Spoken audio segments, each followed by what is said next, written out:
Hello mga kabakyard, welcome back again sa aking YouTube channel. Another day, another video mga kabakyard.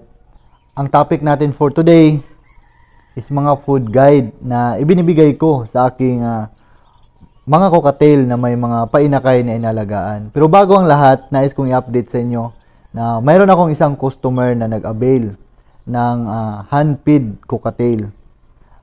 So, pangalawang business niya itong pag-avail sa akin dahil nung una is nag-avail siya sa akin ng dalawang hand-feed na Parakit Bajirigar. At ngayon, nag-ask naman siya sa akin ng isang hand-feed cocktail. At dahil mabait tayo mga kabakyard, tamang-tama mayroon din akong dalawang hand-feed cocktail na available ngayon. So, binigyan ko siya ng isa. At papakita ko din sa inyo mga kabakyard kung ano bang cocktail ang ibinigay ko sa kanya na ma-avail niya sa aking ibunan. Dahil masyadong informative ang ating topic ngayon mga kabakyard, so huwag na nating batagalin, start na tayo.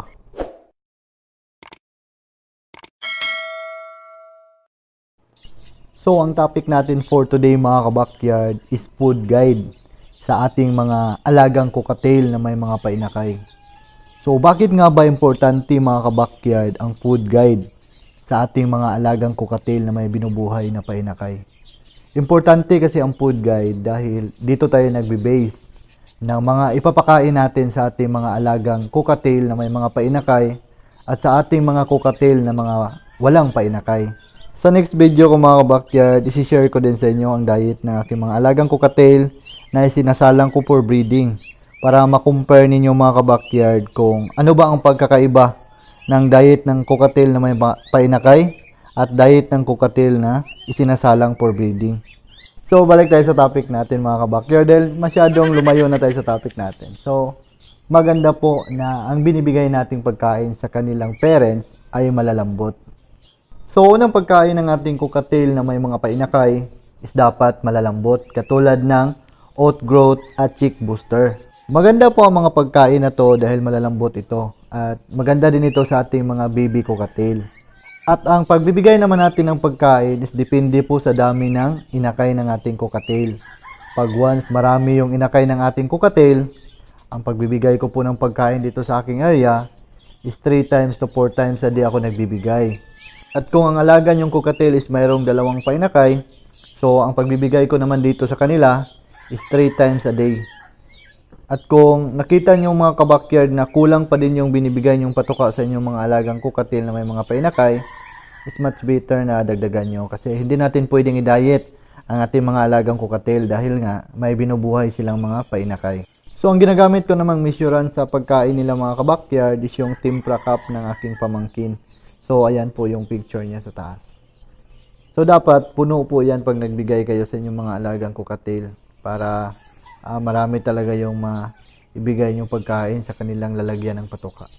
So next, egg food. Mag-boil lang kayo ng egg at durugin nyo ito. At pwede din kayong gumamit ng blender para durog na durog talaga yung itlog. So ang ginawa ko naman para ma-absorb ang moisture ng itlog, hinaluan ko ng chick booster.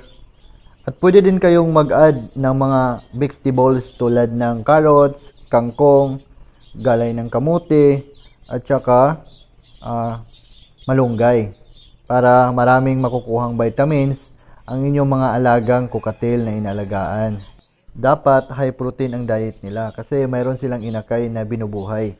So kung wala kayong time na gumawa ng egg food mga kabakyard, pwede naman kayong bumili. So mayroon tayong dry egg food na mabibili sa mga pet shop o di kaya sa Lazada. So next na pagkain na binibigay ko sa aking ibon is canary mix na may halong sunflower. So yan po yung mixture ko dito sa aking mga alagang cocktail na may mga painakay. At saka nagadepende pa rin mga kabakyard sa dami ng mga inakay ang inyong ilalagay na mga seeds sa inyong patukaan. At saka magbigay din kayo ng vitamin sa kanila. So ang ginagamit ko pong vitamins dito sa aking mga cocktail is yung essential vitamins. Kasi maganda din pag may mga vitamins yung ating mga alagang ibon, lalong-lalo na sa may mga painakay na binubuhay para mayroon silang dagdag na supplement sa kanilang katawan at maibigay din nila yon sa kanilang mga inaalagaan na painakay. So dito na magtatapos mga kabakyard ang food guide patungkol sa aking mga cocktail na may mga painakay na binubuhay. So samahan nyo ako, silipin muna natin yung dalawang cocktail baby ko. Kasi doon tayo kukuha ng isang cocktail na handfeed na pwede kong i-out sa aking customer na nag-avail. So shout out sa iyo Ma'am Rinrin. So kukunin ko na yung handfeed cocktail mo na order sa akin para malagay ko na sa box at ma-deliver ko na sa iyo. Tao po. So bago nga pala tayo mag-open ng nest box mga kabakyard, is mabuti na katukin natin para hindi matakot yung mga parents ng ating alagang ibon. So ayan, ang gaganda po ng ating dalawang cocktail. So malaki na po sila. Tsaka ang ganitong edad ng cocktail po is good na po ito for handfeed. Lalong-lalo na pag nagplan ka na turuan mo sila ng mga tricks o di kaya turuan mo ng mga ipapagawa mo sa kanila. So ang ganitong edad is maganda na to for handfeed dahil mabubuhay na talaga ito. So ang cute talaga ng baby cocktail natin mga kabakyard. Na-box ko na yung order ng ating customer at dahil hindi siya makapunta dito sa aking ibunan, so ako na lang ang mag-ship doon sa Agora Bus Terminal. Dahil ang area po ng ating customer is nasa Manolo Portage Bukidnon po siya, kaya doon ko ito ipapaship sa Agora Bus Terminal kasi doon yung mga station going to Manolo Portage Bukidnon para doon na lang masundo ni ma'am sa kanilang area.